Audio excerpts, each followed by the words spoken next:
Revolution account అనేది చేయడానికి format చూస్తే కనుక అసెట్ వాల్యూ ఇంక్రీజ్ అయితే క్రెడిట్ సైడ్ అనేది తీసుకోవాలి.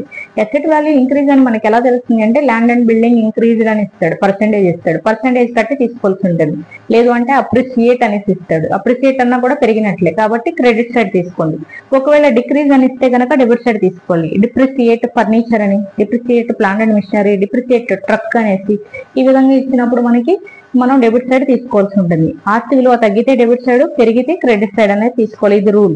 నెక్స్ట్ మనకి లైబిలిటీ అనేది డిక్రీజ్ అయితే క్రెడిట్ సైడ్, ఇంక్రీజ్ అయితే డెబిట్ సైడ్ అనేది తీసుకోవాల్సి ఉంటుంది. అంటే ఎసెట్ కి ఆపోజిట్ అనేది చెప్పొచ్చు అనమాట. నెక్స్ట్ అన్రికార్డెడ్ లైబిలిటీ అయితే డెబిట్ సైడ్, అన్రికార్డెడ్ ఎసెట్ అయితే క్రెడిట్ సైడ్.